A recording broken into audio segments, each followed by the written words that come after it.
নমস্কাৰ, আপোনালোক সকলোকে স্বাগতম জনাইছোঁ অন্য এটা ভিডিঅ'লৈ। বৃন্দাবনৰ ভূমিৰ পৰা আচলতে এই ভিডিঅ'টো প্ৰস্তুত কৰি আছোঁ, যদিও আমি কালি ৰাতি 4টামান বজাত পালোহি। আৰু তাৰপিছতে আহি ৰুম ল'লোহি, আৰু ৰুম লোৱাৰ অভিজ্ঞতাটো যথেষ্ট একেবাৰে তিতা। 4 পাকমান ঘূৰিছোঁ একেটা স্থানতে। আৰু বহুতে কি হয়, এনেকুৱা হয়, আপোনালোকক মই একদম সত্য কথাটো কৈছোঁ যে অনলাইনত যিটো ৰেট দেখাই থাকে, আপুনি যদি সেই ৰেটত বিচাৰি আহে কেতিয়াবা নিদিয়ে। মানে কি হয়, তেওঁলোকে আমি যেতিয়া ধৰি লওক আমি যদি 1300 টকা দেখিছোঁ, ইয়ালৈ ভাল গ'লে 1500 টকা হৈ যায়। আৰু উপায় নাপায় মানে অশান্তিৰ সময়ত। আৰু এটা কথা কি কওঁ, আপোনালোকে এনেকুৱা অড টাইমত নাহিব কাহানি, কাৰণ ইয়াত চেক ইন টাইম প্ৰায় ধৰি লওক 11টামান বজাত থাকে, তেনেকুৱা মানতে পোৱাকৈ আহিব। নহ'লে এদিনৰ পইচা এনেই ভৰিব লাগিব, বেলেগ আপোনাৰ লগত ইমান কম্প্ৰমাইজ নকৰে। ছেকেণ্ডলি, প্ৰি প্লেন কৰি আহিব, হোটেল চোটেল আগতে পাৰিলে যেনিবা বুক কৰি আহিব। আৰু মই আপোনালোক ইমানেই কওঁ, যিটো ভাৱ ভক্তি লৈ পেলাই আহিছিলোঁ, যেনেকুৱা এটা পৰিৱেশ কল্পনা কৰি আহিছিলোঁ, কিছু সংখ্যক আমাৰ মানে সেই ভক্তি হ্ৰাস হৈছে। কিয় হৈছে মই আপোনালোকক সকলো দেখুৱাম। আজি একেবাৰে গকুললৈ যোৱা কথা আছে, নন্দগাঁৱলৈ যোৱা কথা আছে। যিমানখিনি পাৰোঁ দেখুৱাবলৈ যত্ন কৰিম। আৰু প্ৰকৃত সত্যটো আপোনালোকক দেখুৱাম যে আমি ভোগ কৰা কষ্টখিনি আপোনালোকে কাহানি ভোগ কৰিব নালাগে। সোনকালে গা পা ধুই লওঁ, ওলাই যাম। ৰুমটোৰ যিটো ফেচিলিটি মই আপোনাক কৈ আছোঁ বাহিৰলৈ ওলাই কি কেনেকুৱা। আচলতে ৰুমটোৰ বিষয়ে এইকাৰণে ক'ব লগা হৈছে, এজন ব্যক্তিয়ে ৰুমটো দি নিজৰ দায়িত্ব সামৰিলে, ছাৰ্ভিচৰ নামত একো নাই। আৰু বাকী বহু লোকে ইয়াত টকাক চিনি পায়। আধ্যাত্মিকৰ ক্ষেত্ৰত টকা পইচাক ইমান প্ৰাধান্য দিয়া হ'ল বুলি মই ভবা নাছিলোঁ। তাৰপিছত ৰাতিপুৱাৰ সময় কিবা এটা খাই আমি ওলাই যাব লাগিব, দিনটোৰ বাবে আজি ওলাই যাম। প্ৰথমে আহি ব্ৰিজভোগ হোটেলত আমি আহাৰ গ্ৰহণ কৰিবলৈ ল'লোঁ, যদিও এজন শিশুৱে আমাক প্ৰথম আহাৰটো বিচাৰিলে, আমি তেওঁকে আগবঢ়ালোঁ। আৰু আজিৰ দিনটোৰ প্ৰথমজন ভগৱান আমাৰ কাৰণে তেওঁৱে। তাৰপিছত আমি ল'লোঁ ভেজ বিৰিয়ানীৰ সোৱাদ, যিহেতু দিনটোৰ বাবে ওলাই যাম, কিবা এটা খাই যোৱাটো ভাল হ'ব। এতিয়া আমি গৈ আছোঁ বৰচানালৈ, যোৱাৰ পূৰ্বে এটি ফুড ল'লোঁ। আৰু বৰচানা এইকাৰণে আহিব লগা হয়, যেতিয়া আপুনি বোলে বৃন্দাবন ফুৰিব, ৰাধাৰাণীৰ অনুমতিৰ অবিহনে আপুনি বৃন্দাবন ভ্ৰমিব নোৱাৰে। প্ৰথমেই ৰাধাৰাণীৰ বাবে কি লৈ যাম, ভোগৰ বাবে এই মিঠাই লৈ গ'লোঁ, তাক বৃন্দাবনক পেৰা বুলি কোৱা হয়। ৰাধাৰাণীক দৰ্শন কৰাৰ এইটো এটা বৰ ভাল সময়, জন্মাষ্টমীৰ সময়ত। যদিও আপোনালোকে বৰচানালৈ আহিব পাৰে হোলীৰ সময়ত ইয়াৰ মাদকতা আৰু সুকীয়া হৈ যায়। যদি বৃদ্ধজন আহিব বিচাৰে, মই ইমানেই ক'ম যে ভিৰ ভাৰৰ সময়ত নাহিব। মানে এই দুটা সময় উৎসৱৰ সময়, সেইকাৰণে কৈছোঁ যে ভিৰ ভাৰৰ সময়ত নাহিব। মানে বহুত ভিৰ হয়, দুৰ্ঘটনা হোৱাৰ মানে চান্সেছটো বেছি। পুৰোহিতৰ এটা কৰ্মকাণ্ডই যথেষ্ট আঘাত দিলে, কি জানেনে? তেওঁলোকে যেতিয়ালৈকে উচিত মূল্য দিওঁ, তাৰ আমাক প্ৰতিদান, মানে আমাৰ ভোগৰ প্ৰতিদান তেওঁলোকে নিদিয়ে। ইয়াৰ এটা ভিডিঅ' মই প্ৰস্তুত কৰিছোঁ, আপোনালোকে চাব পাৰিব। এতিয়া গৈ আছোঁ আমি গকুললৈ যোৱাৰ পূৰ্বে চাই যাম গোবৰ্ধন পৰ্বত। গোবৰ্ধন পৰ্বতৰ বিষয়ে আপোনালোকে কিতাপে পত্ৰই শুনিছে, টিভি চিৰিয়েলত চাইছে। জানেই শ্ৰীকৃষ্ণই যেতিয়া গোটেই গোকুলবাসীক নিজৰ কনিষ্ঠা আঙুলিত, মানে ইন্দ্ৰ যেতিয়া বিতুষ্ট হৈছিলে, তেতিয়া তেওঁলোকক সেই সমস্যাৰ পৰা পৰিত্ৰাণ পাবলৈ গোবৰ্ধন পৰ্বতক নিজৰ কনিষ্ঠা আঙুলিত তুলি সমূহ গোকুলবাসীক উদ্ধাৰ কৰিছিলে। এই বিষয়ে আপোনালোক সকলো জ্ঞাত। ইয়াতে প্ৰায় 21 কিলোমিটাৰ এৰিয়াত গোবৰ্ধন পৰ্বত বিয়পি আছে, যাৰ পৰিক্ৰমা বহু লোকে কৰে। কিছুমানে খোজকাঢ়িও কৰে, কিছুমানে বেটেৰী ৰিক্সাটো কৰে। এতিয়া সময় হ'ল গকুললৈ যোৱাৰ।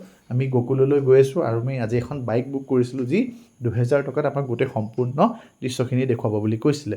কিন্তু এটা কথা মানিব লাগিব, গকুললৈ যেতিয়া আমি গৈ আছোঁ, ইয়াৰ যিখিনি গাই গৰু কিন্তু যথেষ্ট ডাঙৰ, আমাৰ তাতকৈ যথেষ্ট ডাঙৰ। তাৰপিছত আহি থাকোঁতে দেখিলোঁ এনেকৈ হৰিণ দেখিবলৈ আছিছে কিবা এটা খুৱাব। আছিছে কি খোৱালে জানেনে? মিঠাই খোৱালে। মই মিঠাই খোৱা হৰিণ কিন্তু আজি প্ৰথমে দেখিছোঁ। ঘাঁহ খোৱা দেখিছোঁ, কিন্তু মিঠাই খোৱা হৰিণ আজিলৈকে দেখা নাই। এতিয়া আছোঁ আমি গংগাৰ তীৰত। দেখিছে নহয়, সকলো লোক ব্যস্ত হৈছে নিজৰ পাপ ধোৱাত। আমালৈ স্থান নাই, যদিও আচলতে সুবিধাও নাই এতিয়া স্নান কৰাৰ, নহ'লে আমাৰ পাপখিনি ধুই গ'লোঁ হয়। আমি বৰ্তমান ক'ত আছোঁ জানেনে? আমি আছোঁ ৰামানন্দ বৈষ্ণৱ আশ্ৰমত, য'ত এইখিনি স্থানতেই শ্ৰীকৃষ্ণই যে মাটি খাইছিল, মানে লোকবিশ্বাস মতে এইখিনি স্থানতে মাটি খাইছিল। মাটি যথেষ্ট লোকে লৈ যায়। এইখিনি গোটেই বিৱৰণ ইয়াত লিখা আছে, আপোনালোকে পঢ়িব পাৰিব। আৰু ইয়াৰ মাটি খালে শিশুৰ, মানে সৰু শিশুৰ যথেষ্টখিনি বেমাৰ ভাল হয় বুলি ইয়াতে উল্লেখ কৰা আছে। আপোনালোকে সকলো পঢ়িব পাৰিব, এয়া উপলব্ধ আছে। এয়া হ'ল পবিত্ৰ গংগা, যি পবিত্ৰ গংগা স্নান কৰিলে সকলো পাপ খণ্ডন হয় বুলি আমাৰ লোকবিশ্বাস আছে। তাৰপিছত এয়া মই মাটি লৈ লৈছোঁ, যিসকলক লাগে বোকাখাত যোৱাৰ পাছত আপোনালোকে যোগাযোগ কৰিব পাৰিব। আমাৰ বচেণ্টিখন আপোনালোকক দেখুৱাইছোঁ, যিখনত আমি গোটেইখন ভ্ৰমি ফুৰিছোঁ। এইখনে হৈছে বুলেট, য'ত আমি গোটেই গোকুল, বৃন্দাবন, মথুৰা ঘূৰি ফুৰিছোঁ। এতিয়া সময় হ'ল অকণমান বজাৰ কৰা, যিহেতু ইয়াৰ চন্দন প্ৰায় মানে আৰু ভাল চন্দন, প্ৰকৃত চন্দন বুলি কোৱা হয়। ইয়াতে আমি আছিছোঁ, আৰু মই চন্দন অলপ লৈ লৈছোঁ, আৰু যথেষ্ট মানে ভাল ভাল বস্তু আছে দুই এপত আমি বজাৰ কৰি লৈছোঁ আমাৰ বোকাখাতবাসীৰ বাবে যিসকল বন্ধু বান্ধৱ আছে তেওঁলোকৰ বাবে ঘৰৰ বাবে সকলোখিনি ইয়াৰ পৰা লৈ লৈছোঁ বিশেষকৈ চন্দন লৈছোঁ চন্দনটো ইয়াতে বৰ পিয়'ৰ চন্দন বুলি কোৱা হয় আৰু বহু লোকে কৈছিলে যে তাৰ পৰা চন্দন লৈ আহিবা সেইকাৰণে চন্দন আৰু আদি কৰি কেইটামান বজাৰ কৰি ল'লোঁ এতিয়া আমাৰ বজাৰ সকলো শেষ হৈছে এইখিনি দেখিছে চূৰ্ণিখিনি আছে ৰাধাৰ নামৰ চূৰ্ণি আছে যথেষ্টখিনি চূৰ্ণি বিভিন্ন ধৰণৰ চূৰ্ণি ইয়াতে উপলব্ধ হৈ আছে এতিয়া আমি গৈ আছোঁ ক'লৈ জানেনে চিন্তাহৰণ মহাদেৱ চিন্তাহৰণ মহাদেৱ চিন্তাহৰণ মহাদেৱ য'ত এটা যেতিয়া যে লিংগত মা 101টা যশোদাই লিংগ শ্ৰীকৃষ্ণক আছে এবাৰ দেখিছিলে 101টা। গোটেই বিশ্বব্ৰহ্মাণ্ড যেতিয়া দেখিছিলে এশটা বুলি ক'লে। মহাদেৱৰ ভিতৰত তেতিয়া বোলে মইতো ভইচটো কেলৈ লৈ লৈছোঁ কোৱাচোন যশোদাৰ গোটেই মনত থাকিব মই যেতিয়া বস্তু মানে আকৌ ৰেকৰ্ডিং কৰিম যে